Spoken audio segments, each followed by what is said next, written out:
Hi there outdoorsies, it's Pete, Mindwiseman's channel, aka Maverick Outdoors, and today is Saturday morning the 14th of June 2014.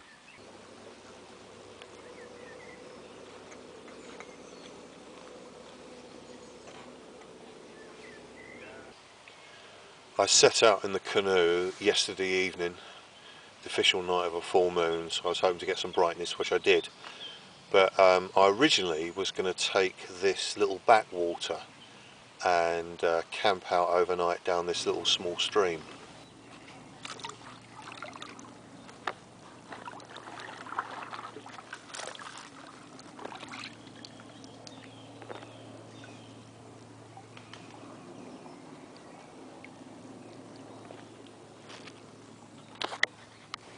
I knew a particular location that I was going to camp up on, just on a small part of the bank down this little backwater stream.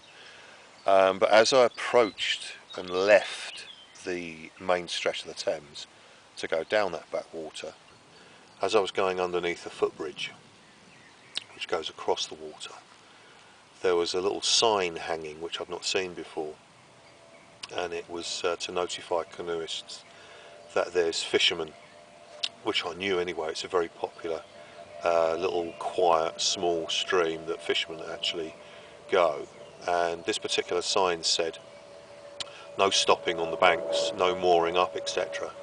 So I thought, well, the thing is, if I were to get down the stream and for some reason I wasn't allowed to pitch where I planned to, it was going to start to get dark, and this little stream, there's lots of obstacles and challenges, and I know the route, but it would have been very awkward to navigate if for some reason something had cropped up and I wasn't allowed to sort of like pitch up. So I thought it wasn't worth a gamble, because it would have taken me about another, say, maybe 3 to 4 miles paddling to get back onto the main stretch of the Thames and then find a place predictable like this place where I am now to pitch up for the night. So I had to sort of equate the time that I had, and I just had a sort of feeling that it wasn't worth taking a chance to go down this little back stream, which is a lovely little off the beaten track. It's really quiet. So I thought I need to make an executive decision, really, because if for some reason, if someone was already there fishing on this particular location that I was going to pitch up, I needed to time it where I could predictably get somewhere before it sort of got dark, or if it was getting dark and I had to pitch up, considering I didn't actually get into the waters until about 8 o'clock last night, I was going to rely on the full moon by the time it got dark by just after 10 o'clock, but it did start to get overcast, so it just wasn't worth taking the gamble, because I'd have been paddling, as I say, around some other backwaters to then get back onto the Thames, and it would have been a good sort of 3 to 4 miles, and then by that time it would have been dark. And I've paddled in the dark before, it's not a problem, especially if you know the navigation, and the waterways are predictable from your own knowledge of doing a recce and know exactly the routes, so that wasn't going to be really a problem. But I needed to get to somewhere before it actually got dark to actually set up, because it was actually starting to rain.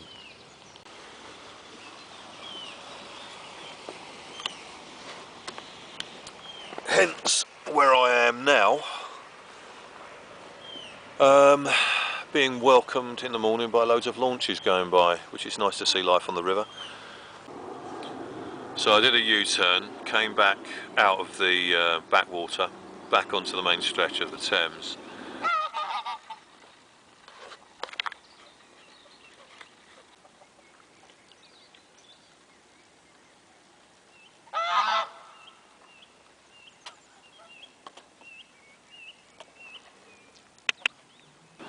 And then made my way to a location that I've been to a number of times before. And when I got to that location, say where I've pitched a few times before, it was absolutely overgrown with nettles. There was some fallen deadwood which had fallen from trees. It would have just taken too long to clear it. I mean, it was 10 times worse than all the nettles here, and these are like 4 and 5 foot high And imagine you got all that undergrowth over there. And as I say, it was exactly like that. So it had taken too long, and then by the time I couldn't really see what I was doing, I had my head torch and other bits and pieces. So I then had to make another decision and go, right, I know this place if there was any overgrowth on it,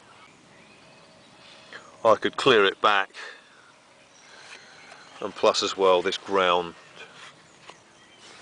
is much more flat and grass, so it was more predictable that if there was any clearing of the scrub or anything I had to do before I actually laid down my footprint, it was going to be easier to do. So the long and the short of it, by the time I got here, it was about 10, just before 10:30, and it was light drizzle, and then the thunder and lightning started to kick in, and the rain didn't kick in that heavy at that particular time. So by the time I'd sort of cleared some of the ground, marked out where I was going to put my footprint, consider the rain was going to be maybe sort of kick in pretty heavy, considering the sound of the thunder and lightning. I eventually didn't get all my shelter, my basher set up until about, must have been about 11:30 I suppose. So from darkness, when darkness kicked in, I was actually setting up my basher where I am now. But anyway, all good stuff. I knew what the setup was going to be. Hello, doggy. Oh, you have a little stretch.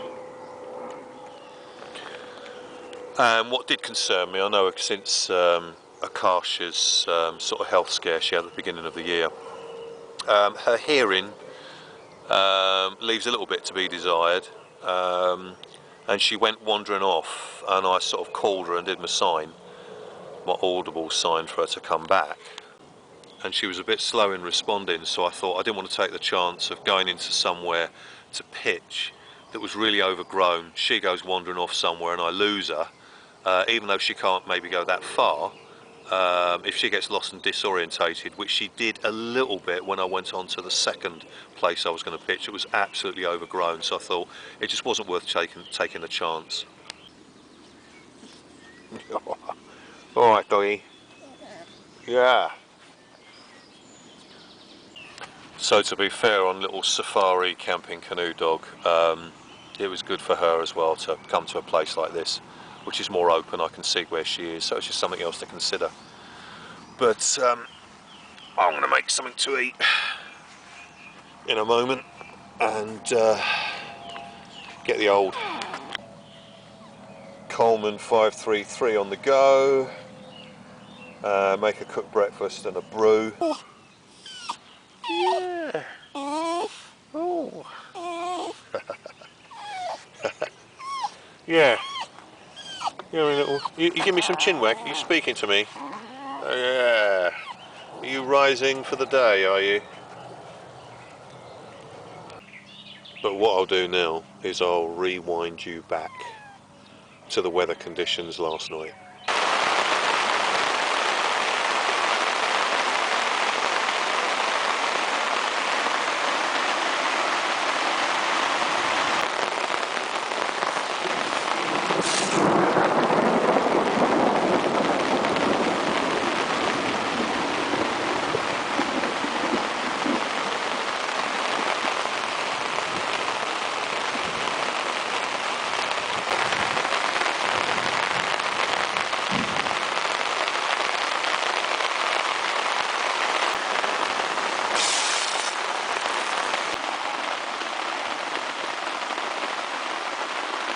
You alright, Cash, yeah? You a good girl? Yeah.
There's some of Akasha's dry food I normally bring, plus with the odd treat carrot, and I gave her a couple of sausages, a little bit of bacon and some egg.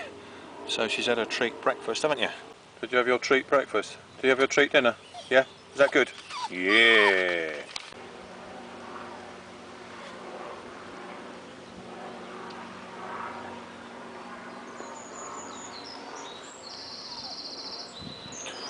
So Sunday tomorrow is prospected to be sunny and clear. Today, random showers here and there. But the way the air feels, a little bit of breeze, it might just blow it over today.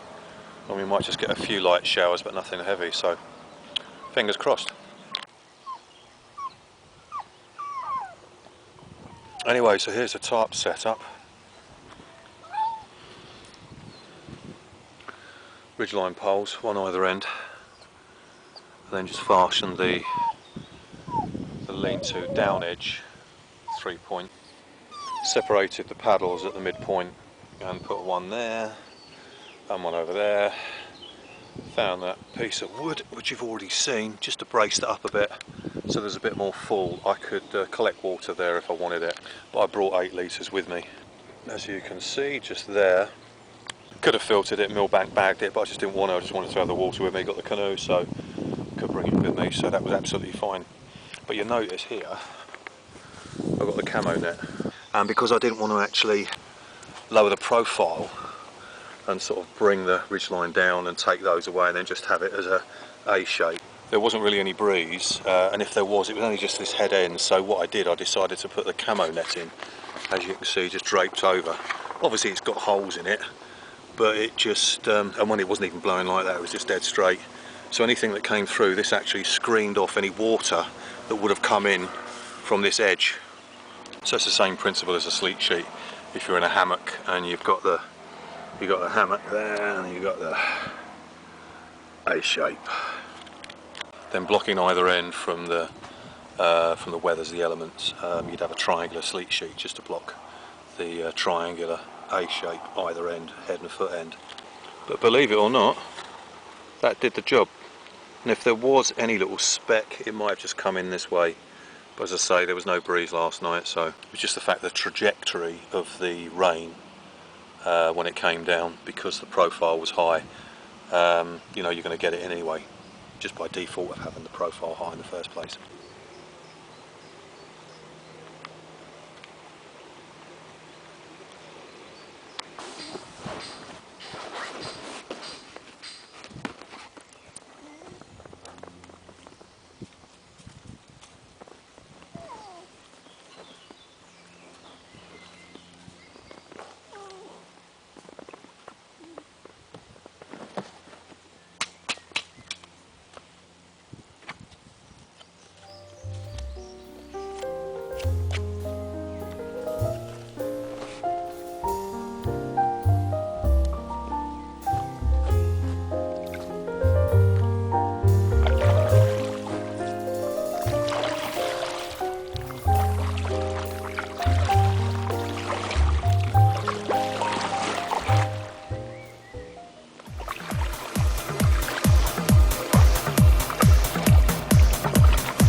Okay, so I've just separated the, disconnected the paddles, but just to sort of clarify what I did, obviously that bit there, the hole here where my finger is, this end, as you can see, it's sort of recessed tubular part, actually fits in that one, and of course then that clips in the hole which is just there above my fingernail.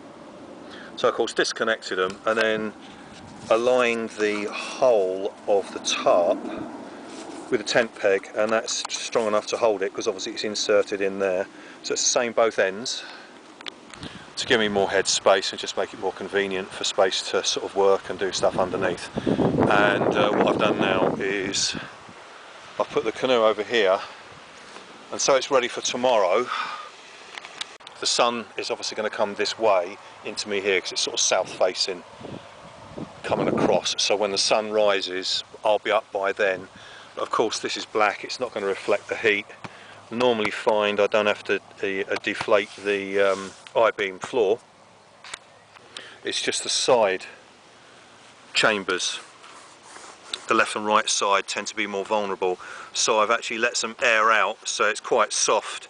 I wouldn't really want to paddle with it that soft, but it serves a purpose, so it's ready for tomorrow. So when it does get warm, the air is going to expand again. I've mentioned it many times before, the air is going to expand in the chamber and actually get it to about the pressure that I'd actually want, so which in turn means that there's less chance of any pinhole leaks, because if I left it inflated, and again I mentioned this before, if I left it fully inflated as I was out on the waters a little while ago, in the morning when it gets much warmer, it's going to expand a little bit more than a safe inflatable pressure. So that's that all now sorted. So what I'm going to do now is somewhere around here dig myself a fire pit. I've got some venison burgers, some corn on the cob, raw corn on the cob which I'll roast over the fire, and also some jacket potatoes.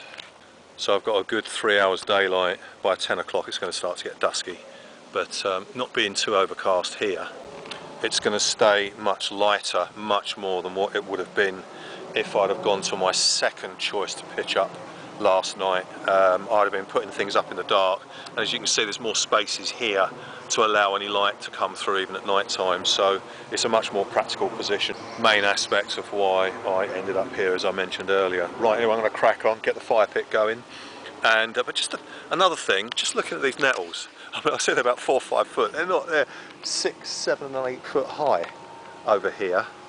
And before, when I've been here, I've been able to walk through there and the nettles might have been knee-high, maybe waist height. This is the most overgrown I've ever seen this area.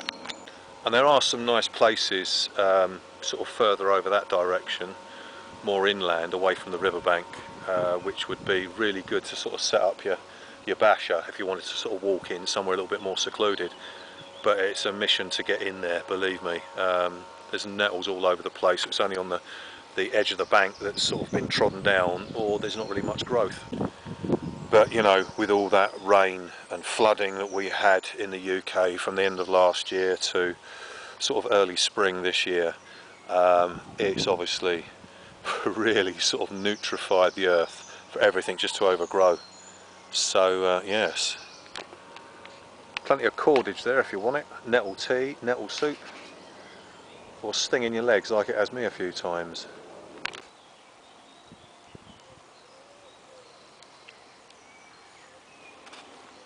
Okay, so I dug the fire pit with a little recess for the grid to go on. It's just a little bit deeper so I can get a good hearth of coals under there. Once I've got the fire going, I want a little small one. Don't really need it for light or heat as such. But when it's burned, I've got some coal, put it under there, and then the old burgers, venison burgers, will go on top of there. Plus it's about 4 foot away from the edge of my footprint, so from doing fires, little fire pits this size before, and with my tarp, I know it's in a safe position, nothing's going to catch light with the size of fire that I'm going to have there, so it's in working space. From underneath where I'll be sitting, got access, get my food out of the bag, sitting on the edge if I need to, and then just easy access without it being right on top of the basher. Now to procure some firewood, which is within easy reach. This is virtually, I think this is fallen from over there, white willow. I might traipse over there or see if there's any bigger bits, but I can source quite a lot of it to get it going from here. It looks like as if it's dry enough to burn easily, so anyway, I'm going to crack on and get my different stage of wood together now. Bring it on for some yumminess.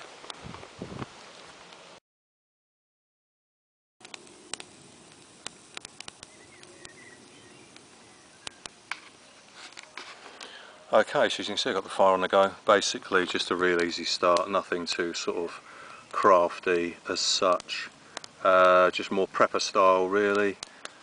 About half a dozen of these cotton pads, and then some of this fire dragon gel, squirted that on there, about half a dozen of them, then put some twigs on, then squirted a little bit more, got it going, and I fancied looking for some King Alfred's cakes or some fungi, but I thought by the time I actually marauded through the nettles and then try and get some white willow, so I've got a lot of wood there. It's just starting to go, it's not actually green, but it's sort of just gone off really, and it's much denser than willow, so I think it's going to burn for longer. But I've got some stuff over there as well to cut up, just over there on that long log I'm using as a chopping block with my simple stainless steel machete.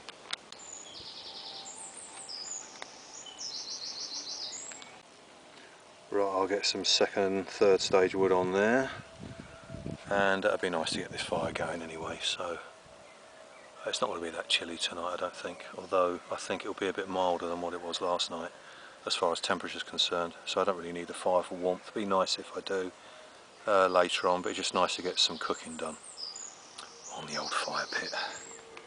Anyway, I'm going to put some extra thicker wood on there now.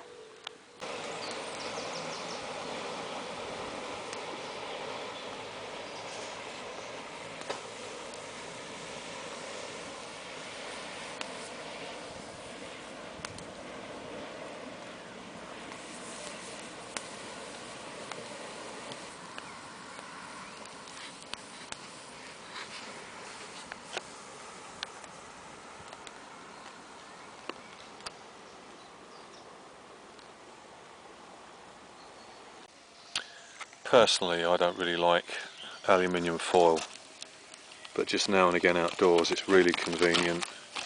Tear a piece off, double fold it so it's extra strong. Small potato, it's not too big, so it'll cook in a short period of time. Roll it up in the 2 thickness piece of foil, and then just scrunch each end.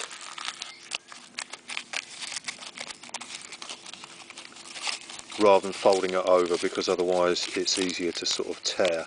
So I've got 3 of those, one for a kasha as well.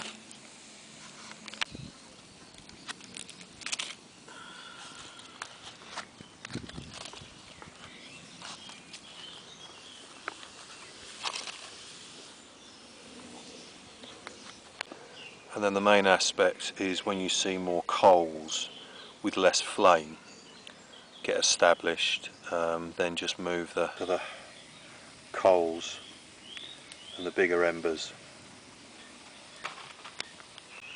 I've had inquiries in the past about my jacket potatoes, as in, you know, how long they take to cook.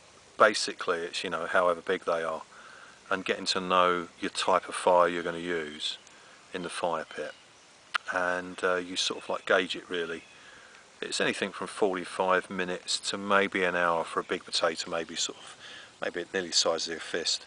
But those ones, once they get cooking, I reckon they're going to be done in just over half an hour, 30 to 40 minutes. But during that time I can then get some more coals out as they get more established with some of that bigger wood that's on top, and then I can brush some underneath there, just in my little grilling area. I already know that the burgers are going to cook much quicker than the potatoes, so hence that's, you know, it's getting the timing right, it's getting used to the coals of the fire, what you're cooking. No different from, you know, if you're using a cooker at home. in your kitchen. You know, once you get used to it, you're going to put something on the boil, you're going to put something in the oven. The things that take longer to cook, you're going to prep and actually start to cook first of all. So it's no different really to comparing that sort of process to a fire pit really, and campfire cooking outdoors. Okay, the potatoes must be about 2/3, 3/4 done. Put the corn on the cob, decided to put it in foil and just put it in the coals. And then the venison burgers.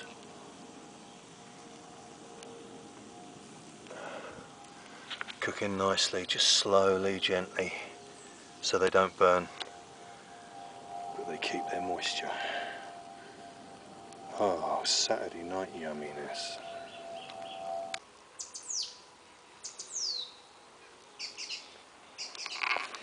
Okay people, I'm just going to come out to a bit more light just out here.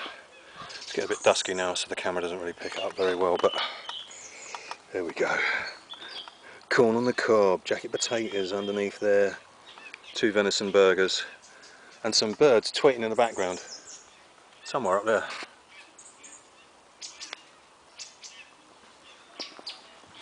Quality food, quality times outdoors. As I say, certainly makes a difference from last night. Right, I'm going to get this yumminess down my throat now. Oh yeah, baby.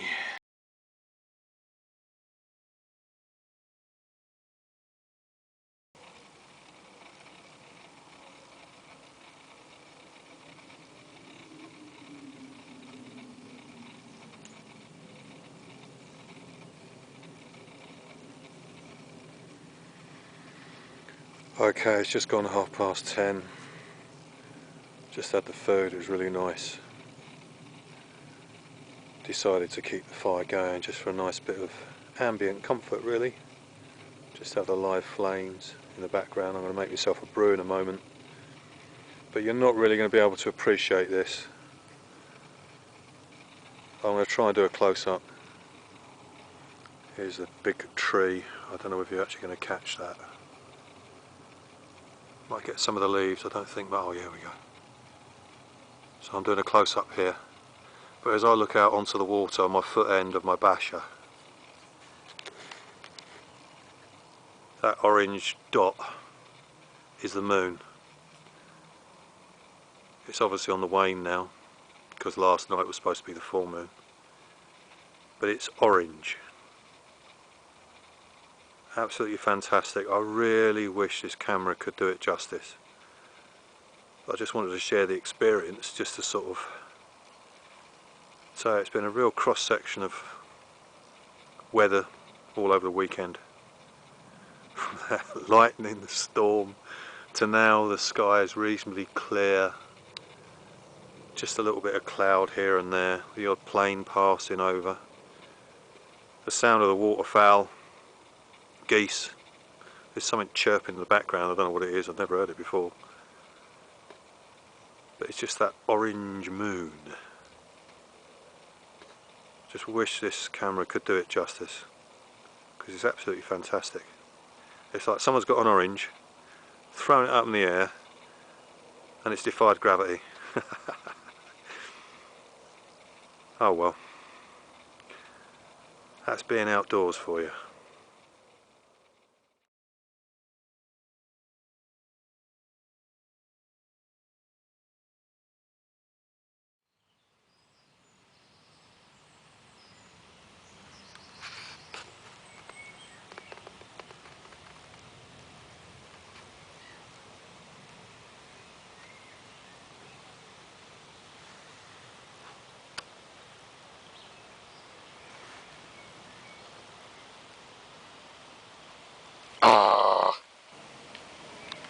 It's Sunday morning and it's a little bit overcast, a little bit breezy, a bit fresher than expected with the prospected sunny weather that was supposed to be in forecast, but at least it's not raining, so that's okay.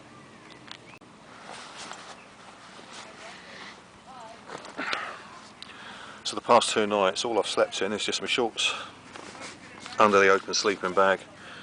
And then my vest just underneath this fleece, so I haven't had to be sort of thermally clad with loads of layers, and that's been really comfortable. What I'm going to do now is do my ablutions, have a wash with some wet wipes, have a good old body wipe over, and then maybe put a clean t-shirt on, and I think me MTP trousers. Okay, so I've had a freshen up with the wet wipes all over body, and but there's a sort of a slight humidity, although there's a little bit of a breeze, there's a slight humidity building up, and so I'm just going to keep my vest on. I'm going to have access to my t-shirt if I do get a bit chilly around my upper body, but I'm feeling quite comfortable as I'm keeping my shorts on. But this 10 litre water container, there's a tap mechanism here which actually unscrews from there and screws in underneath. And then the hole that's left, I've got a stopper which I've actually got on my kit bag at the moment, which then seals that off. So that is actually inside there, screwed underneath there, so that seals it up. Then of course you can unscrew it, as you can see, fit it on the top, which then allows me to effectively fill up my bottle. So I've always got easy access to a litre of drinking water to either take with me like I did yesterday when I went out for a paddle, or just to have access to when I want swigs now and then. But whilst kneeling down on a sit mat, so it's comfortable for the knees instead of having to wear knee pads, which I'm prone not to do. I have done in the past, but I just have this around, put it on the ground and then kneeling so it's comfortable, so you don't get any little foreign bodies sticking in your knee or injuring parts of the lower leg.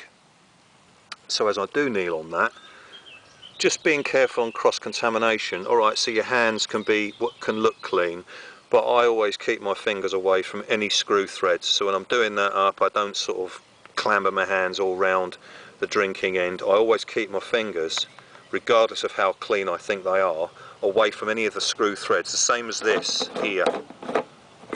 When I undid this and connected it, I had a piece of tissue which I was holding on to the relevant parts that I didn't want to have cross-contamination. Odds on everything will be okay, but the day you do have any gunge on your hands and you don't realise and you're rushing around, get it where it's going to cross on the water, and especially if you're going to leave the water over 24 hours and there's something which you know, could sort of affect the water and then maybe affect you. So it's always worth considering. Keep dirty hands and anything dirty away from anything where your mouth is going to go.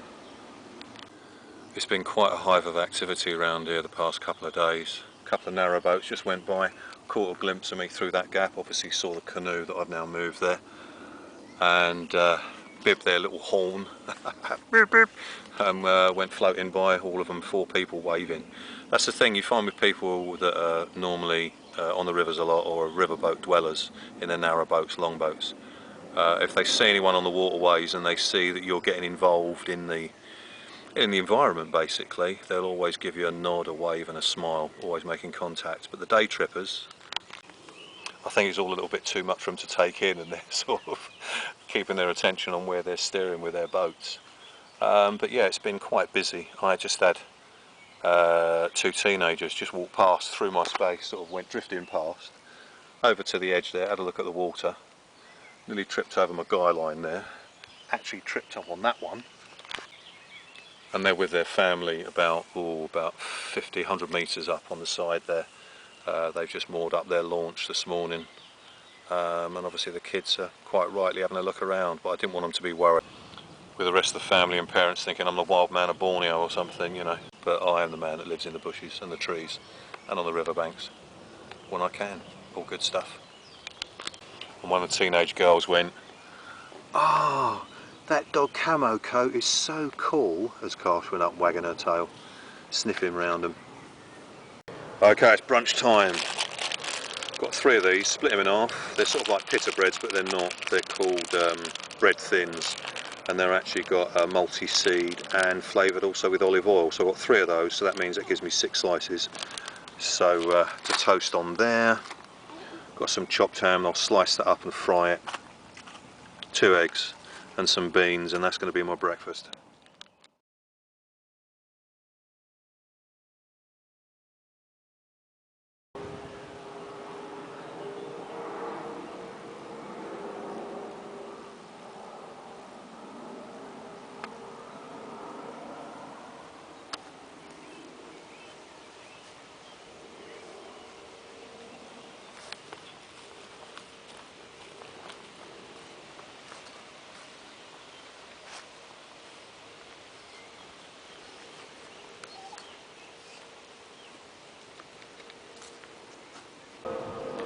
So it's now coming up to 5 o'clock on Sunday afternoon, so I've struck down the basher, cleared up LNT, packed up the canoe, and we're ready to go now. So it was quite a mixture this weekend, from the storm, lightning, rain, and then sort of more clement weather, a bit of sun, a bit of warmth, humidity, then a bit of freshness today, and then the orange moon last night. So it was a whole cross-section of nature's elements out this weekend, which I wouldn't have missed. A couple of hours ago there was a message alert on my mobile saying there was a message on my voicemail, so I called it back, and it was my son wishing me happy Father's Day, because today's Sunday in the UK is Father's Day. And in the message he said that he'd left also a message on my landline, so by the time he got onto my mobile, aircraft going over, so yeah, by the time he got onto my mobile and the voicemail was on there, he left a message saying happy Father's Day, and he presumed I was outdoors wilding it somewhere, bashing up to the max, being as outdoorsy to the max as well. So, and I certainly have been this weekend. So anyway, I eventually phoned him back and told him where I was, and he guessed it. So we had a little chin wag while I was having a brew underneath the tarp, and we could have maybe gone out this afternoon, but sometimes he's busy in his music studio. What are you sniffing? You ready to come in a canoe? Hey? So this little WILDCAMP weekend out on the canoe has come to a close, so I always finish with saying thanks for watching, really appreciate your interest, and I'll catch up with you in another video soon. Cheers, take care.